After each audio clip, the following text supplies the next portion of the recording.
Have you ever felt like there are stories the world simply doesn't want you to know?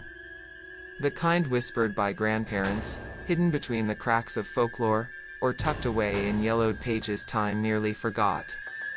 That's exactly what we're diving into. Japan, with its rich and mystical culture, isn't just about samurais, geishas, and famous yokai. Beneath all that, there's a darker, more chilling layer, an eerie dimension of urban legends, Japanese ghosts, and supernatural beings that few dare to explore. In this video, we're unveiling these obscure Japanese legend stories you've likely never heard before, yet they linger in forgotten alleyways, silent forests, and even haunted universities. Because where there's youth, there's often a haunting presence.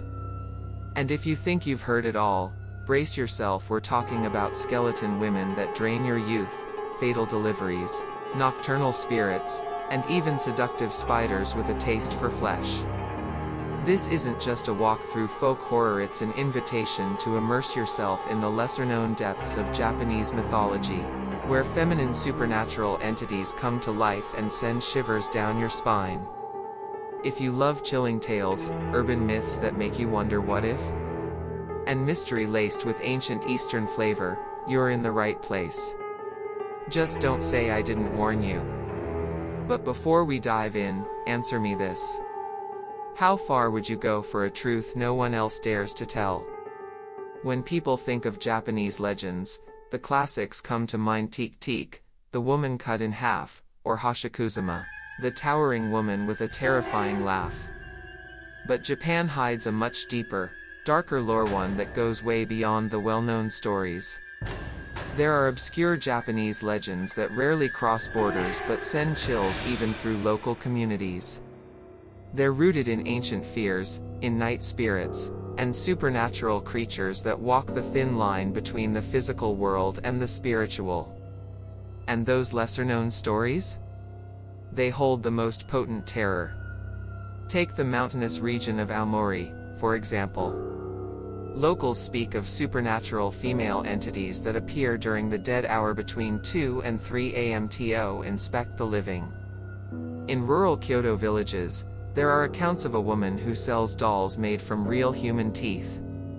This is the shadowy layer of folklore that never makes it to TV shows or anime, but it survives through hushed retellings passed down through generations.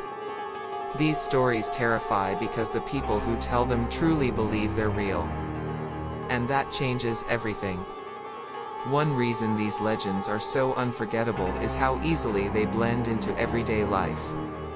Imagine walking across a college campus late at night and hearing someone whisper that a ghost girl died up in that window just stargazing, until her heart stopped from the cold. Sounds like fiction. Until your legs start running before your brain catches up.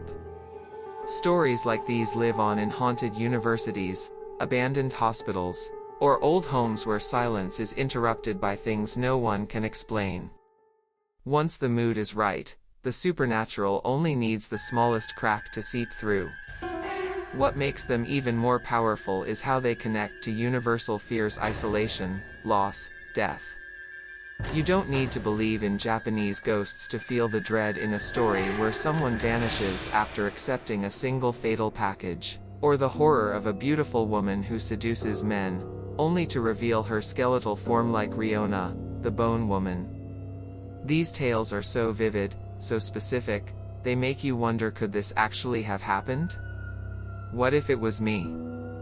That kind of doubt is the fuel of the most enduring urban legends. That's why exploring these tales isn't just about chasing scares. It's a deep dive into the most intimate fears of a culture that learned to coexist with the unseen. It also shows us that horror can be poetic, delicate, even beautiful, like a girl who died gazing at the stars, but still stirs awe and reverence. And oddly enough, many of these stories, no matter how dark, are passed on with a kind of pride. After all, who wouldn't want a family legend? But get ready. The next story we're uncovering has a far crueler twist. The Bag Lady, a Japanese nightmare. You've probably heard of the bag lady in Brazil, the one parents mention to scare misbehaving kids. But in Japan, the tale takes a far darker turn. This entity doesn't just snatch children. She gives them body parts. Yes, fingers, tongues, eyes, all neatly wrapped like thoughtful gifts. The catch? If you refuse them, things take a gruesome turn. Gratitude is your only escape. According to legend, Japan's bag lady appears in isolated villages, always with a sweet, almost motherly expression. She gently offers her blood-soaked packages to children and waits for them to say thank you. Those who scream or refuse, they're mutilated, as if she's saying, "Didn't want it? Then I'll take something of yours." It's a twisted test of obedience. Some say she visits randomly, especially during the dreaded dead hour. Grandparents pass this story down as a lesson in respect and discipline, but make no mistake, it's terrifying. Kids who survived her visit claim to have suffered nightmares for weeks. The psychology behind this legend is brutal. Submission is rewarded with survival. It's one of the darkest Japanese folklore horrors because it attacks the most innocent childhood itself. And let's be honest, there's nothing scarier than fear wearing the face of kindness. This story is a favorite among scholars of folk horror, because it flips the traditional image of motherhood. Instead of protection, there's danger. Instead of comfort, horror. What's wild is that even though this legend isn't well known outside Japan, it taps into universal fears, that eerie sense that something is deeply wrong, even when everything looks calm. She also fits squarely among female supernatural entities, beings who don't need to chase or scream to paralyze their victims. So the next time a scary story feels like just a childhood fable, think again. Sometimes there's more truth in them than we'd like to believe. The bag lady is just one of many supernatural creatures testing the limits of our sanity. And what comes next? Even more disturbing. Because the next legend features a woman even more captivating and even more deadly. Riona, the Bone Woman. The tale of Riona starts like a love story, but ends in pure nightmare fuel. They say she was mesmerizing, appearing only at night, vanishing by sunrise. A lonely young man started seeing her often, always at the same time, always enchanted by her beauty. But as their encounters deepened, he began to wither.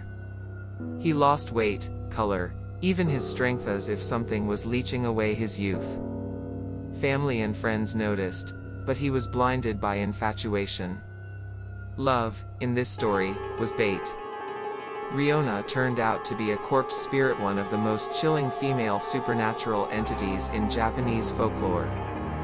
One night, he followed her to a graveyard, where she revealed her true form. The once beautiful woman became bones, rotting flesh, and hollow eyes. He screamed, but it was already too late. This legend, told in many parts of Japan, is rich in symbolism. Riona represents the dangers of blind attachment, toxic idealization, and the fear of decay, a common thread in many urban legends and stories of Japanese ghosts. The idea that someone can literally drain your life just by being close is terrifying. And honestly, who hasn't fallen for someone who seemed perfect, only to end up emotionally drained? The only difference here is, the guy became a skeleton.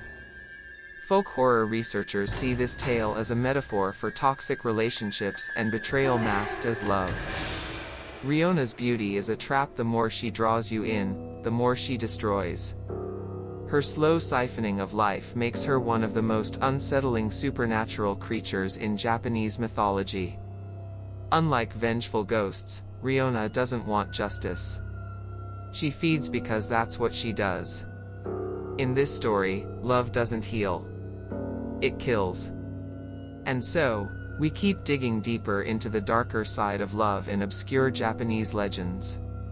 Riona is a haunting reminder that not everything that shines brings light.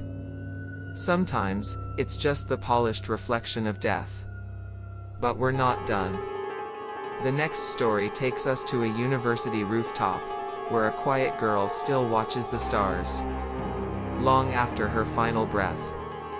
The girl who watched the stars. At Tsukuba University, there's a story older students pass on to freshmen, always with a hint of sorrow in their voices.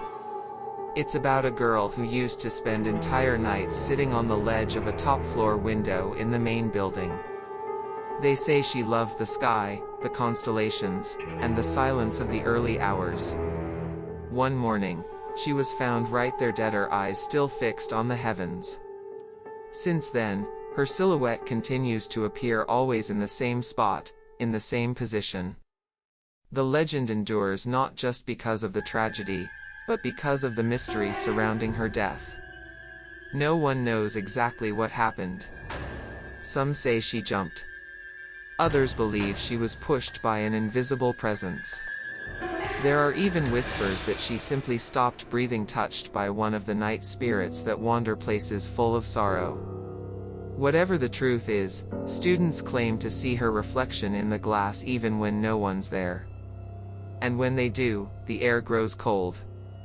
The girl who watched the stars is one of the most melancholic urban legends among Japan's haunted university tales. What makes it so striking is the contrast between beauty and dread. She gazed at the stars but became part of the shadows. Some claim she appears more often during the hour of the dead, when the campus is nearly deserted and the silence feels conscious. Flowers are often left at the window, some say out of respect, others say to keep her from noticing you. Unlike beings like Joragumo or the Bag Lady, this spirit doesn't harm you outright. Her terror is more subtle, emotional. A sudden chill. The sense that someone is watching, quietly. Students often describe her presence as gentle but persistent, as if she's waiting for something. Or someone. And like many obscure Japanese legends, the supernatural here doesn't scream. It whispers, and that's often enough to leave a mark. But this legend also invites a deeper reflection on loneliness in academic life. Behind grades, degrees, and brightly lit hallways, invisible tragedies can unfold. The girl who watched the stars isn't just a ghost, she's a reminder that there are pains too quiet to be noticed in life, but somehow, they find ways to linger. And in our next story, we leave behind the heights and plunge into deception, because the next creature knows exactly how to lure you in with charm before feeding on you. Joragumo, the seductive spider. Joragumo is the kind of creature that makes you doubt your own senses. At first glance, she's stunning, gentle voice, captivating gaze, beauty that seems to read your every secret. But her charm comes with a horrific backstory. She appears only after spending 400 years as a spider. That's right. According to Japanese mythology, ancient spiders eventually gain the power to turn into women to attract and consume men. And once she's got them, they're never seen again. Joragumo is a dream or nightmare for fans of supernatural creatures that blur reality. She usually lives deep in forests or remote mountain homes, drawing victims in with traditional music played on a shamisen. Lured by her beauty and song, men get close only to be wrapped in invisible threads. Paralyzed, they're either slowly drained or, in darker versions, fed to her spider offspring. Yes, she's a mother. A very, very hungry one. Even though she's not as widely known as some yokai, Joragumo is iconic in Japanese folk horror. She plays on one of humanity's oldest fears, trusting beauty, only to discover it was a trap. What sets her apart is that she doesn't need to hide. Quite the opposite, she flaunts herself. The danger lies in the desire, the impulse, the fascination. She doesn't chase. She waits. Smiling. In the age of social media and dating apps, many scholars reinterpret Joragumo as a modern metaphor. The idea that something seemingly perfect can be deadly doesn't feel so far-fetched anymore, does it? One wrong move, and you're caught in a web you never even saw. Once again, we see the pattern of female supernatural entities in Japanese myth: beautiful, mysterious, and always with a steep price. The lesson isn't to fear the unknown, it's to be wary of what shines too bright. And after all this seduction and destruction, we head back to a more familiar setting, our world, where terror hides not in the forest, but in something as mundane as a package. Because the next story? It's about a delivery.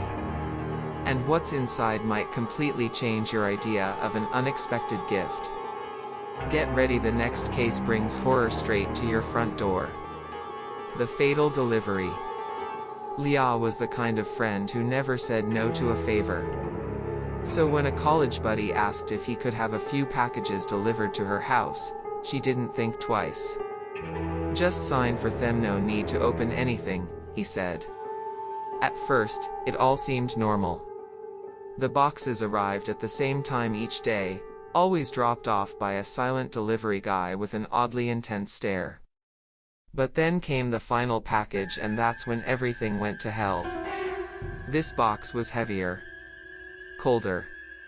Leah felt a chill the moment she touched it, like something inside was aware. Her friend had gone silent for days, and curiosity got the better of her. She opened it. What she saw made her collapse. It was his head. Eyes still wide open. That was the end of the Fatal Delivery, a dark urban legend about a delivery company that trades in human remains through some supernatural pact. The story is especially common among students in isolated campuses, particularly in night classes. They say that once you're involved with this company, there's no going back. First you're a recipient, then a sender, then the contents. It's one of the most terrifying obscure Japanese legends because it involves an invisible organization collecting human parts for dark rituals. No one knows who runs it, only that deliveries arrive on time. Always. During the hour of the dead. The creepiest detail? The courier never speaks. He just locks eyes with the person signing. And if you refuse the package, he leaves it behind anyway. But whatever's inside stays with you. This story is a textbook case of how Japanese folk horror turns the ordinary into a nightmare. Opening the door becomes a death sentence. And like many tales of Japanese ghosts and supernatural beings, evil doesn't chase you. It just rings the doorbell. And that's how we close this journey through stories that prove Japan has much more to offer than samurais and famous yokai. These legends invite you to explore what hides in the shadows, between the lines, within the silences. So tell me, after everything you've just heard, would you still answer the door at midnight? Or maybe, just maybe, look up at the sky, just to check if someone is watching you back? After diving into these obscure Japanese legends, one question lingers: what do you do with this kind of knowledge? Do you close the video and forget, or start paying closer attention to the signs around you? Because beneath each story lies a warning, a reflection of our own fears and desires. The seductive spider. The silent student. The delivery that should have stayed sealed. These legends? They speak more about us than we realize. What if it's all real? Would you recognize an entity disguised as an ordinary person? Would you dare to accept a suspicious gift? Or have you already crossed paths with one of them and just didn't know it? The most powerful urban legends are the ones that make us question the dark, our neighbors, our own routines. These tales live on because they tap into fears we rarely admit. That's why I leave you with this: observe more. Ask questions. Challenge the obvious. And if one of these stories shook you even a little, share it with someone. You never know who might need a good scare. Or a quiet warning. If you enjoyed this content, hit that like button, subscribe to the channel, and turn on the notifications. That way, you won't miss the next video on Japanese folklore, forgotten myths, and supernatural creatures that may be much closer than you think. And remember, not every silence is empty. Sometimes, it's just fear waiting to be heard.